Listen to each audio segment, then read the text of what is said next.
ორი სართული გაყვაჭდა დაფარული. პირველი და მეორე. სამაშველოს გააგებინეთ მაინც უცხარით ხალხო. ეთერში მოამბის სპეციალური გამოშვება ამ დროისთვის დაგმორელი არის ცენტრალური ქუჩების დიდი ნაწილი. ჩვენთან ერთად იმყოფება ირაკლი ღარიბაშვილი.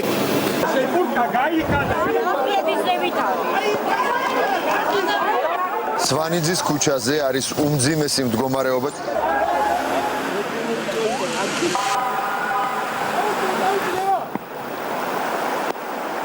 მე ვთხოვ ოპერატორს თუ გამოჩნდება, ბეგემოტი არის მირთამოედნის ტერიტორიაზე.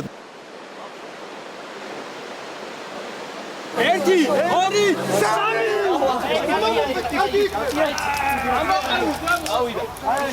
2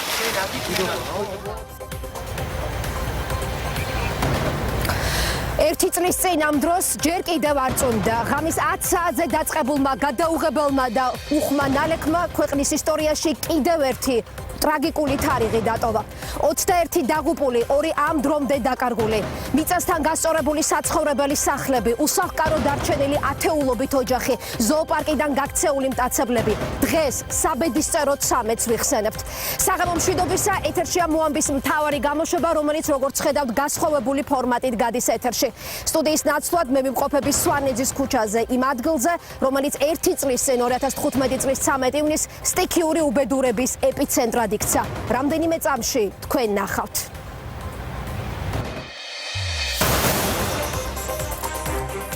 ერთი წელი თბილისში დატრიალებული შემზარავი ტრაგედიიდან, ბეთანიიდან წამოსული ღვარცოფული ნაკადი და წყლით დაფარული ვერესხეობა.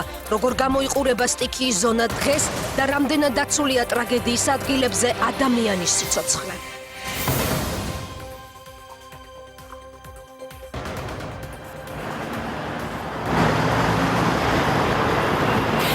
ადგილი, სადაც 100 მეტი მანქანა იდგა, მაშინ მოქალაქეებმა ჯერ კიდევ არ იცოდნენ, რომ სულ რამდენიმე წუთში ეს ტერიტორია ფაქტობრივად აღარ იქნებოდა. მათ მეწყერმა სწორედ აქ მოუსწრო.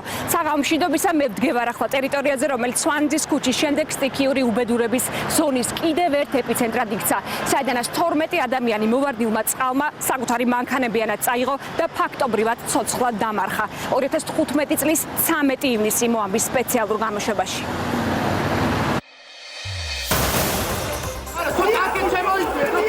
სტიქიის შემზარავის შედეგი 21 დაღუპული და 2 უგზო-უკვლოდ დაკარგული.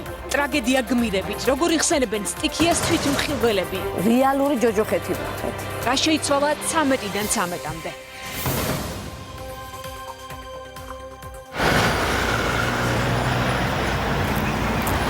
ყველაფერი 13 ივნისს 22 საათსა და 30 წუთზე მეწყერის ჩამოწოლით დაიწყო. ბეთანიაში გადაუღებელი წვიმისა და უხვი ნალექის შედეგად 50 ჰექტრამდე ფართობის მიწის მასა ჩამოიშალა. მოვლენა კატასტროფა და ერთ დღეში განვითარებული 9 გეოლოგიური და ჰიდრომეტეოროლოგიური მოვლენა. ასე აღწერენ უკვე დღეს გეოლოგები 1 წლის წინ დატრიალებულ შემზარავ ტრაგედიას. ბეთანიიდან დედაქალაქისკენ დაძრული ღვარცოფული ნაკადი, რომელსაც თან მოთხრილი ხეები და ქვაყორღი მოჰქონდა, 1959 წელს აშენებულმა აი ამ გვირაბმა ამ ტერიტორიაზე ვეღარ გაატარა, რასაც წყლის დაგუბება მოჰყვა. სხვა დროს უწყინარი და პატარა ვერეს წყლის დონე დაახლოებით 10 მეტრამდე მოიმატა, რასაც სვანიძის ქუჩაზე კატასტროფული შედეგები მოჰყვა. მეორე გარტყმა უკვე ვაკეს საბურთალოს დამაკავშირებელ ახალ ესტაკადაზე იყო. 1 წლის თავზე სამეცნიერო და საექსპერტო წრეებში ისევ სადაოა, იყო თუ არა შესაძლებელი მოვლენების პროგნოზირება, იყო თუ არა შესაძლებელი ასეთი მასშტაბების თავიდან არიდება და იყო თუ არა რეაგირება ადეკვატური. რამდენიმე წუთში ნიკა მოლოდინაშვილი შემოგვიერთდება შეფასებებით, ასევე ჩემი კოლეგა ლევან კვატაშიძე, რომელიც მოგუყვება რა გაკეთდა 1 წლის განმავლობაში 13-დან 13-მდე და როგორი იყო ზარალი. მანამდე კი ნახოთ ქეთი ბერაიას რეპორტაჟი მოვლენების ქრონოლოგიით. 1 წლის წინ 13 ივნისის დაახლოებით 11-ის ნახევარზე ყველაფერი ამ მთის ფერდიდან დაიწყო. მოწყდა მილიონ მეტр კუბამდე მყარი მასა. მეწყრულმა ზონამ 32 ჰექტარი მიწის ფართობის შეადგინა. წარმოიქმნა ღვარცოფული ნაკადი, რომელმაც დროებით ჩაკეტა მდინარე ვერესხეობა. ზაფხულის ერთი ჩვეულებრივი საღამო იყო, ზაფხულის საღამო. 10 საათზე დაიწყო ძალიან მაგარი წვიმა. ისეთ პანარევი ქარი, ისეთი ჭიქაქუხილი იყო. ნამდვილად მიწისძვრაც იყო რაღაცა გრუხუნის ხმა და იყო ფანჯრების, აი შეზანზარების ხმა. აი ფანჯრები ზანზარებდა ისეთი ხმა იყო. რეალური ჯოჯოხეთი. რეალური ჯოჯოხეთი. სვანიძის ქუჩა დაახლოებით ღამის 12 საათი და 11 წუთი. დინარის სიჩქარე 50 კმ/სთ. პირველი წინაღობა ადიდებულ ვერას დედაქალაქში სვანიძის ქუჩაზე 1958 წელს აშენებულ გვირაბთან დახვდა. დინარე ვერე იმ ღამეს სწორედ იმ ადგილამდე დაგუბდა, სადაც ეხლა მე ვდგევარ.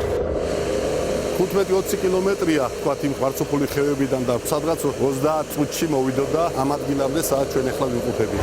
ჩაიხერხა გვირაბი ამ მერქნიანი მასის და ასევე ამას დაემატა საყოფაცხოვრებო ნივთები, იქ მანქანები რომ გაგრძელებული იყო ეს შეგუბება და არ გაერღვია გვირაბში ამ წყლის ნაკადს, აუცილებლად სულ ამდენი 4-5 მეტრი იყო დარჩენილი, გადავიდოდა ვაკე-საბურთალოს გზაზე ზემოდან გადავულიდა.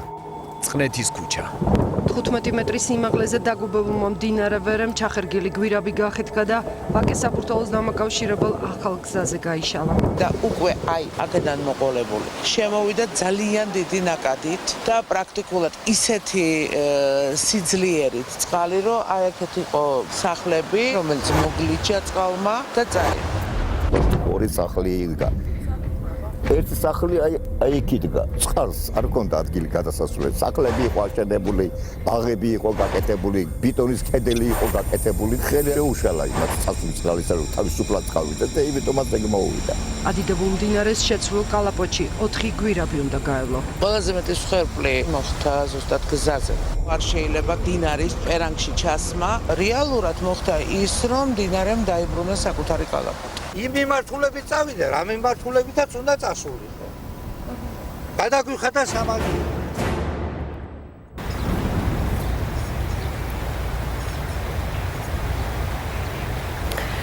13 ივნისს ადიდებულმა ვერემ 21 ადამიანის სიცოცხლე დაასრულა, ორი ამ დრომდე უგზო-უკლოდ დაკარგულად ითვლება.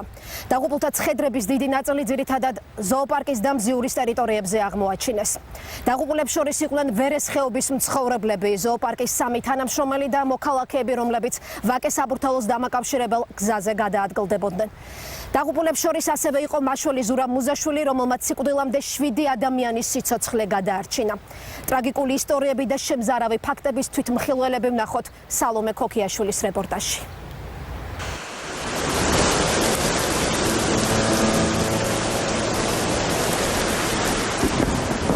ადამიანია, პარიკაუციდან ორი ჯებიშილია.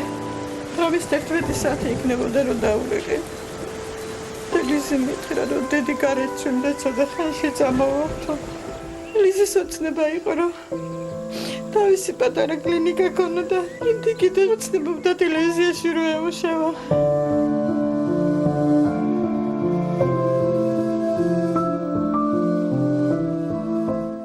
ნუ სერგო დებს უნდა შეხვედრო და ზარანდიებს.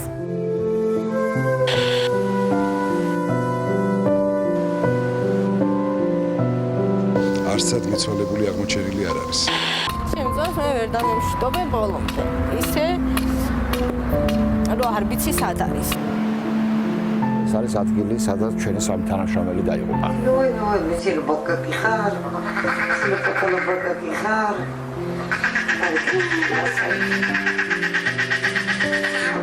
თანამშრომლები შევიდნენ პირველ რიგში, რომ იქნებ სადღაც საცხოვრებელი ყოფილიყვნენ, მაგრამ სამწუხაროდ ესე არ აღმოჩნდა.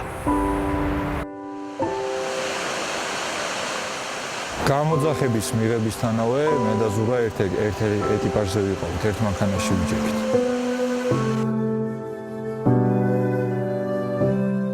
ზურამ მოახერხა ჩემი გადარჩენა იქ ადამიანების დახმარება და მან თავი შესწირა გმირულად.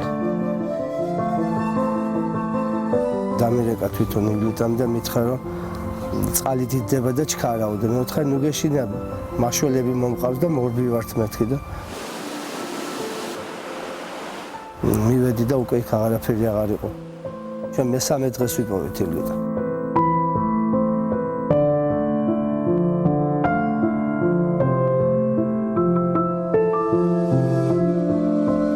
აქ დაირგო 23 ხე ყველა ადამიანის იმ გარდაცვლილი ადამიანების საპატივცემულოდ. არის რაღაც კონკრეტული, რაღაც სიმბოლური ადგილი, სადაც შეგიძლია ინუგეშო თავი. ივლიტა წასულია სადღაც, აი ასეთი შეგრძნება მაქვს. მადლობა იმისთვის, რომ ასეთი არაჩვეულებრივი ადამიანი იყო და არის. იმენი რამე მინდა რომ უთხრა. სადაც მიყვარხარ მეტი რა უნდა ვთქვა. სპეციალისტების ნაწილი თვლის, რომ სტიქიის ასეთი მასშტაბები მდინარის კალაპოტში უხეშ ჩარევას და არასწორ საინჟინრო სამუშაოებს მოყვა განაშენიანებას მდინარის კალაპოტში დაბლ ტერიტორიაზე, რამაც წყალგამტარუნარიანობის ნაწილობრივი დაბლოკვა გამოიწვია. ისმის ასევე კითხვა, იყო თუ არა მზად ქვეყანა საგანგებო სიტუაციისთვის, იყო თუ არა რეაგირება დროული და ადეკვატური და შესაძლებელი იყო თუ არა მსხვერპლის ამ რაოდენობის თავიდან აცილება. ჩვენ ახლა ნიკა მოლოდინაშვილის სიუჟეტს ვნახავთ, მანამდე კი ამის შემდეგ კი ის პირდაპირ ეთერში ჩაბორთობა.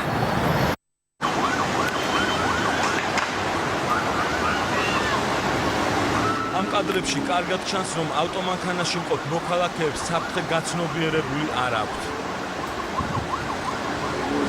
იმ დროს, როდესაც მოქალაქეები ჯერ კიდევ ავტომობილებში სხედან თბილისს მთიდან წამოსული მილიონობით კუბური მეტრი მასა უახლოვდება. ხალხის უმრავლესობა შეგვეწინააღმდეგე, არ დაგვიჯერეს. ზოგს მანქანის დატოვება არ უნდა და ზოგი იძახდა, რომ რაღაც ნივთები ქონდათ მანქანაში. მოგვიწია ამ მანქანების დაბმა განათების ბოძებზე და ისი ამოყვანა მანქანებიდან ხალხის. რა ხდება იმ შემთხვევაში, როდესაც მოქალაქე არ ტოვებს ადგილს, მისი სიცოცხლე კი ამ დროს საფრთხეშია. იურიდიული არ არსებობს კანონი, რომ ძალით იძულებით პიროვნება მანქანიდან გადმოიყვანოთ. მოქალაქეები კი, რომლებიც დაზარალდნენ, ამბობენ, რომ მაშველები დაგვიანებით მივიდნენ მათ შორის სვანიძის ქუჩაზე და მსხვერპლი გაიზარდა. მიგოჩნია, რომ შესაძლებელი იყო უფრო ეფექტურად მუშაობა და უფრო, ასე ვთქვათ, მოსახლეობის გაყვანა, მანქანების გამოყვანა, გზის ჩაკეტვა. დღეს უკვე მთავარი კითხვა უკავშირდება, შეცვალა თუ არა 13 ივნისმა სამაშველო სამსახურის მუშაობა და არსებობს თუ არა გეგმა მსგავსი სტიქიის განმეორების შემთხვევაში. არსებობს წინასწარ გაწერილი გეგმები, ამ გეგმების შესაბამისად ხდება ამ ტექნიკის გამოყვანაც, პირადი შემადგენლობით შეტყობინება. რაც შეეხება გარემოს ეროვნული სააგენტოს მუშაობას, ჰიდრომეტეოროლოგიური სამსახურის უფროსი ამბობს, რომ კონკრეტული ინფორმაცია, რომელ მონაკვეთზე იქნებოდა უხვინალექი, არ იცოდნენ. სამწუხაროდ არც ერთი სადამკვირვებლო პუნქტი ჩვენ არ ქონდა ვერესაუში, 8 სადამკვირვებლო პუნქტი დამონტაჟდა. 13 ივნისის სტიქიის შემდეგ მუშაობა ამ დრომდე გრძელდება კატასტროფის რისკის შემცირების ეროვნულ სტრატეგიასა და სამოქმედო გეგმაზე. შემოგვიერთდება პირდაპირ ეთერში ნიკა მოლოდინაშვილი უსაფრთხოების კუთხით გატარებულ იმ ზომებზე ისაუბრებს, რომელთა მიღება სწორედ 13 ივნისის ტრაგედიის შემდეგ გახდა საჭირო და აუცილებელი. ტრაგედიიდან 8 თვის თავზე აიხსნა ქვეყანაში ეროვნული სიტუაციური ოთახი, რომელიც კრიზისული სიტუაციების დროს სახელმწიფო უწყებებს შორის ერთგვარი მაკოორდინირებელი ორგანო იქნება. ნიკა, შენ დღეს იმყოფებოდი ახლად გახსნილ ცენტრში, უფრო კონკრეტულად რომ გითხრა, რა ფუნქციები ექნება მას და რა შემთხვევაში ამოქმედდება სიტუაციური ოთახი. თავდაპირველად გეტყვით, რომ ეროვნული სიტუაციური ოთახი 2015 წლის 24 სექტემბრის 500-მერვე დადგენილება შეტანილი ცვლილების შესაბამისად შეიქმნა და მისი ამოქმედება ამ წლის თებერვალში მოხდა. აღსანიშნავია, რომ ეროვნული სიტუაციური ცენტრი აღჭურვილი არის სხვადასხვა თანამედროვე ტექნიკით და აპარატურით და ამ ცენტრში შესაძლებელია, რომ სტიქიის დროს განთავსდეს სხვადასხვა უწყების 100-მდე თანამშრომელი და მათ შესაძლებლობა ექნებათ, რომ თანამედროვე ტექნიკით და აპარატურით მიიღონ კონკრეტული ინფორმაცია ამ შემთხვევაში სტიქიური უბედურების ზონიდან, ეპიცენტრიდან, როგორც ვიზუალური, ასევე აუდიო ინფორმაცია, რაც მთლიანობაში ბევრად ამარტივებს როგორც გადაწყვეტილების მიღებას, ასევე უწყებებს შორის კოორდინაციას.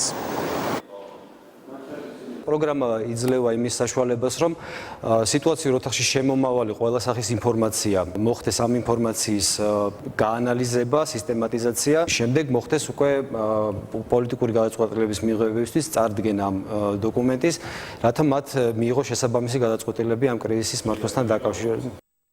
რაც შეეხება სტიქიური უბედურების დროს ეროვნულ სტრატეგიას, როგორც განგვიცხადეს, ამაზე მუშაობა მიმდინარეობს და საბოლოო ჯამში ეროვნული სტრატეგია ქვეყანას ექნება 2016 წლის ბოლომდე.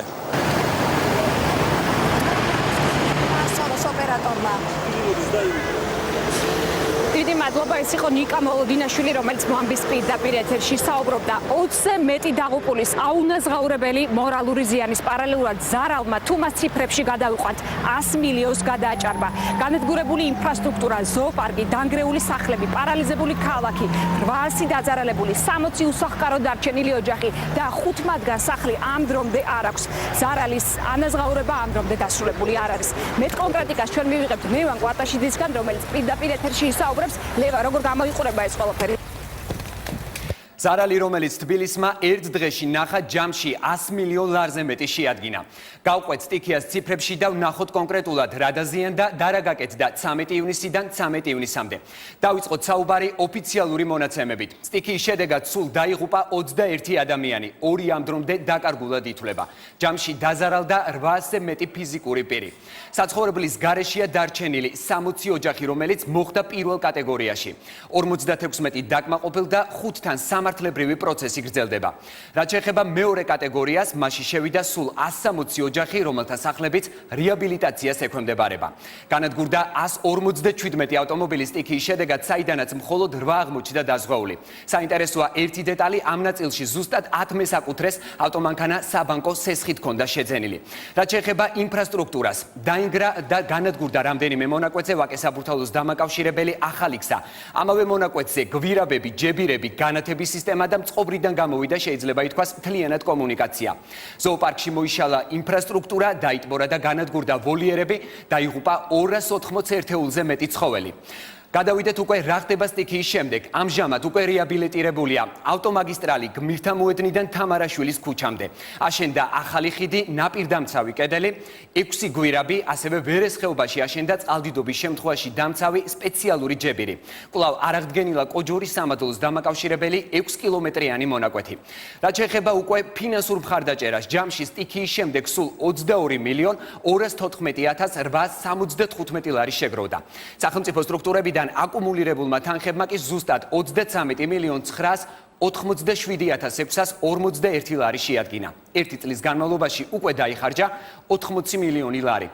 საინტერესო იყო მოხალისეების ჩართულობა ამ პროცესში, ლიკვიდაციაში სულ 10,000 მოხალისე მონაწილეობდა. ასეთი იყო მოკლედ ზარალი ციფრებში 13 ივნისიდან 13 ივნისამდე. სწორედ 13 ივნისის ტრაგედიის გახსენებით გაიხსნა მთავრობის დღევანდელი სხდომა საქართველოს პრემიერ-მინისტრმა. 13 ივნისის სტიქიის სალიკვიდაციო სამუშაოებზე გაამახვილა ყურადღება, ასევე ისაუბრა იმ საშეღავათო პაკეტზე, რომელიც მალე სამაშველო სამსახურის თანამშრომლებისთვის ამოქმედდება. ტრაგედიის მსხვერპლთა ხსოვნას პატივი კიდევ ერთხელ მიაგო საქართველოს პრეზიდენტმა, რომელიც დაღუპულთა ხსოვნისადმი მიძღვნილ მემორიალზე იმყოფებოდა. დილიდან ხალხმრავლობა იყო აგრეთვე სტიქიური უბედურების კიდევ ერთ ზონაში, ზოოპარკში, სადაც ტრაგედიიდან ერთი წლის თავზე გაიხსნა გამოფენა. აი ამ გამოფენაზე წარმოდგენილია სურათები, რომლებიც ტრაგედიის ღამე ზოოპარკის ტერიტორიაზე განვითარებულ მოვლენებს, აგრეთვე იმ სალიკვიდაციო სამუშაოებს ასახავს, რომლებშიც ზოოპარკის თანამშრომლებთან ერთად ასევე ჯარისკაცებიც იყვნენ ჩართულები. ეს ადგილი, სადაც ჩვენ დღეს ვართ, მუდმივად გაგვახსენებს იმ ძალამძიმე წუთებს, რომელიც შარშან ყველამ ერთად გადავიტანეთ, რომლის დასაძლევადაც გაერთიანდა ძალიან ბევრი ადამიანი. მაშველების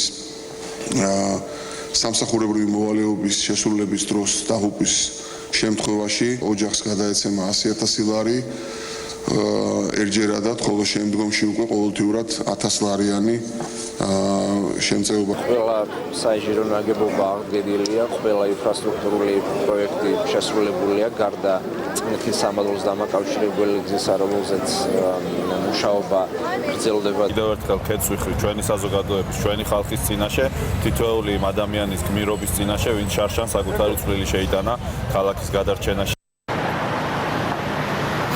დღემ, რომელმაც უამრავი ადამიანის სიცოცხლე ტრაგედია დაქცია, თავიდან ბოლომდე შეცვალა საზოგადოება. ამ დღეს იყო არაჩვეულებრივი და საოცარი, როგორც ამას შემდგომში უკვე ძალიან ბევრი ადამიანი ყვებოდა სამოქალაქო სოლიდარობის განცდა. დიდები, პატარები, შიშველი ხელებით, ზოგჯერ წვიმაში, ტალახში, საკვების და სასმელი წყლის გარეშე ცდილობდნენ საკუთარი სიცოცხლის რისკის ფასადსხვების დახმარებას. ძალიან მალე მოხდა ეს ყველაფერი, 15 წუთში უკვე მთელი უბანი გაივსო წყლით.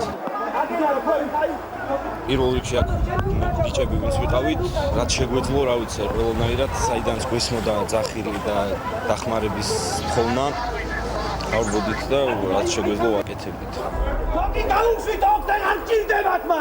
დაფარული ვიყავით მთლიანი წლით და მანდ გაგვიჭირდა ძალიან. თუ გადარჩენა ქვია, რა ვიცი, რაც ჩვენ შესაძლებლობის ფარგლებში ყველაფერს ვაკეთებდით რა. გამოყავდა ხალხი და ამის შემდეგ რა. ჩემი ეს უფასო გამოსახულება, ეგრეთ წოდებული უფასო ტაქსი, როგორც ხალხმა გამიცნო, შემდგომში ამაში ვფიქრობ, მაშინაც და დღესაც ვფიქრობ, რომ არაფერი განსაკუთრებული არ იყო. ეგრევე დავრეკეთ მეგობრებმა ერთმანეთთან და გავვარდით გმირთა მოედანზე. გრძნობა რომელმაც გაგვაერთიანა ამ დღეებში. შეიძლება ითქვას, რომ დავიწყებულად ითვლებოდა საქართველოში. ისეთი თანადგომა, მე მგონი არის кайხანია, ალბათ არავის არ ახსოვს. ამდენად სამწუხარო იყო ეს თვითონ ეს ფაქტი, რაც მოხდა, ეს ტრაგედია იმდენად სასიხარულო იყო პირადად ჩემთვის, რომ დავინახე ამდენი ახალგაზრდა თუ იყო ხანში შესული ადამიანებიც, რომ ეს ერთი საქმისთვის რაღაცნაირად გავერთიანდით.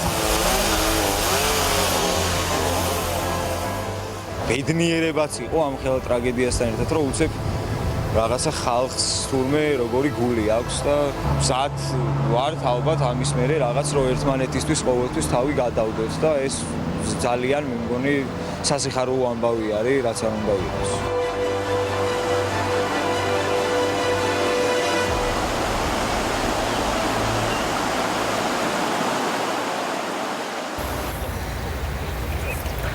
ტრაგედიის ღამეს ადიდებული ვერე ერთადერთ საფრთხეს არ წარმოადგენდა. მდინარის მიერ დატბორილი რამდენიმე მეტრიანი ვოლიერებიდან 50-მდე ცხოველი გაიქცა, მათ შორის იყვნენ მტაცებლები. მათი ნაწილის ლიკვიდაციის და დაძენების მიუხედავად დევნის ოპერაცია უმძიმესი და სამწუხარო შედეგი დასრულდა. სტიქიიდან 3 დღეში ზოოპარკიდან რამდენიმე მეტრში მდებარე შენობას შეფარებულმა ვეფხვმა 43 წლის მამაკაცის სიცოცხლე შეიწირა. ასევე ზოოპარკთან ერთად ზოოპარკის რამდენიმე ვოლიერთან ერთად წყალმათლიანად წაიღო ძაღლების თავშესაფარი, რომელიც სტიქიური უბედურების ეპიცენტრში სვაინჯის ქუჩაზე მდებარეობდა. თუმცა 13 ივნისის საბედისწერო ღამიდან ჩვენს მეხსიერებას ასევე შემორჩა ორი სიმბოლური კადრი: დათვი ფანჯრის რაფაზე და ბეჰემოტი გმირთა მოედანზე. ნახოთ ლიზა ციციშვილის რეპორტაჟი. 13 ივნისის ღამის ქაოსში ყველაზე მშვიდი ბეჰემოტი ბეგი აღმოჩნდა. წყალდიდობის დროს ვოლიერიდან გმირთა მოედნამდე გამოცურა, სადაც მისთვის ბუნებრივი გარემო, წყალი და შლამი იდგა. დილით თბილისელებს ზოოპარკის ნაცვლად ბეჰემოტი შუაგულ ქალაქში დახვდათ. ბეგის ფოტოებმა მსოფლიო მედიის პირველი გვერდები მოიარა.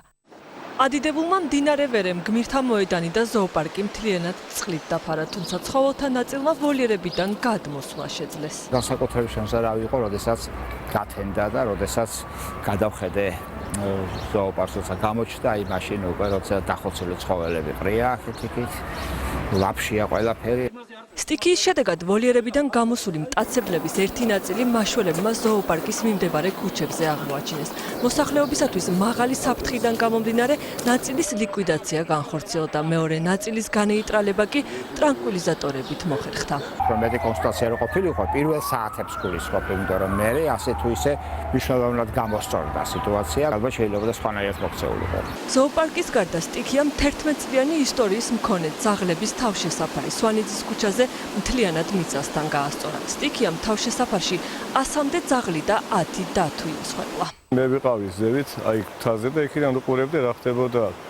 ფიზიკურად ტერიტორიაზე ჩასვლა შესაძლებელი იყო, უნდა გასულიყავი, გაქცეულიყავი, თავისთვის უნდა გეშველა. სტიქიიდან რამდენიმე დღეში კი სრულიად მოულოდნელად ქალაქს თავს კიდევ ერთი უბედური შემთხვევა დაატყდა. ცენტრალურ უბანში, აბრეშუმის ყოფილ ფაბრიკაში ზოოპარკიდან გაუჩინარებული ბენგალური ვეფხვი მუშას თავს დაესხა და მისი სიცოცხლე იმსხვერპლა. აღირიცხა ერთი და იგივე ვეფხვი ორჯერ, რამაც გამოიწვია ეს შეცდომა.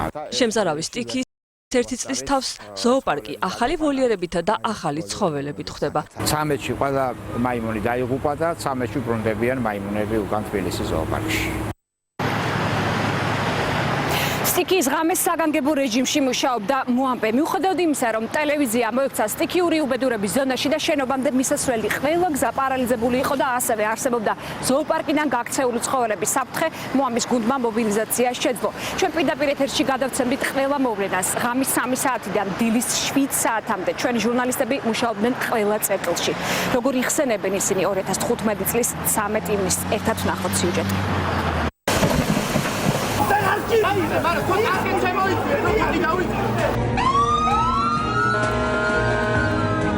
ეს არის მოამბის საეთერო სტუდია, საიდანაც 13 ივნისის ტრაგიკულ ღამეს გადიოდა ეთერში მოამბე.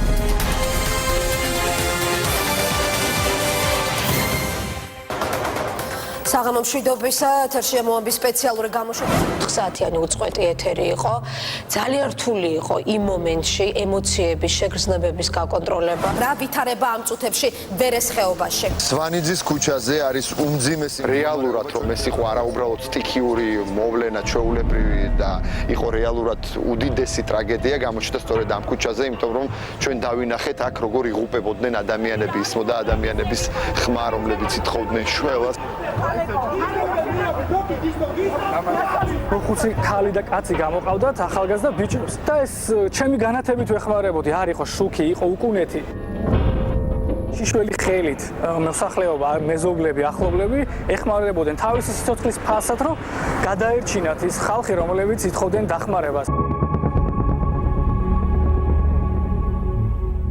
ამ გვირაბიდან მოქონდა წყალს მანქანები, ჩვენ ისიც არ ვიცოდით ამ მანქანებში ადამიანები იყვნენ, არ იყვნენ, მოასწრეს გადმოსვლა თუ ვერ მოასწრეს. ფიზიკურად ვერც ვახერხებდით ახლოს მისვლას. ვითარება საკმაოდ რთულია იმ ტერიტორიაზე, სადაც ახლა ჩვენ ვიმყოფებით. ორი რამე არ დამავიწყდება ამ დღიდან. ეს იყო ხმები იმ ღამის და ეს იყო შიში ადამიანების სახეებზე. აქ არ იყო პირადი ემოციების დრო, თუმცა ეს ყველაფერი გავდა ძალიან ცუდი ფილმის სცენარს, იმიტომ რომ აქ მდინარე, იქ მანქანები, ადამიანთა ხმები და დაკარგულების ძიება. არასდროს არ დამოვიწყდება ერთ-ერთი ქალბატონის განწირული კივილი, როცა შეიტყო და გაიგო, რომ მისი ორი ნათესავი გარდაცვლილი იპოვეს.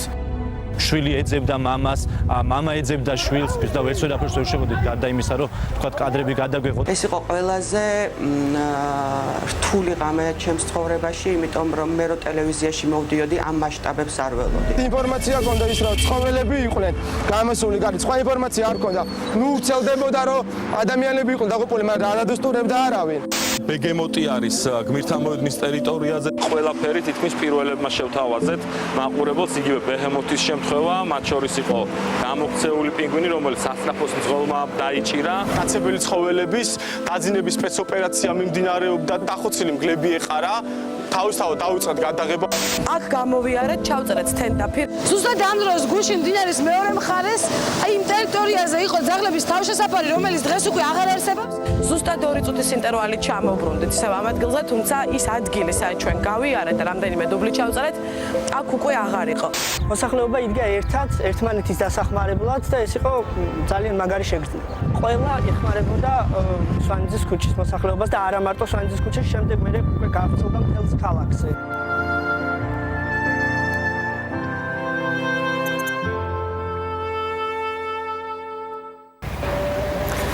ბუნებრივია ნახევარსაათში შეუძლებელია დეტალურად ისაუბროთ 13 ივნისის სტიქიაზე. ჩვენ დღეს შევეცადეთ კიდევ ერთხელ გაგვეხსენებინა 1 წლის წინ ჩვენს ქალაქში დატრიალებული შემზარავი ტრაგედია და გვეჩვენებინა როგორია სურათი 1 წლის შემდეგ და რა პრევენციული ზომები გატარდა იმისათვის, რომ მსგავსი მასშტაბის ტრაგედია აღარასდროს განმეორდეს. ტრაგედიიდან 1 წლის თავზე სტიქიური უბედურების ზონებიდან კოლეგებთან ერთად ჩვენ მოამბის წამყვანები მუშაობდით. მე თამთა სანიკიძე და თამარ ურუშაძე. მოამბის სპეციალური გამოშვება ამით დასრულებულია, ჩვენ ხვალამდე გემშვიდობებით. ნახვამდის.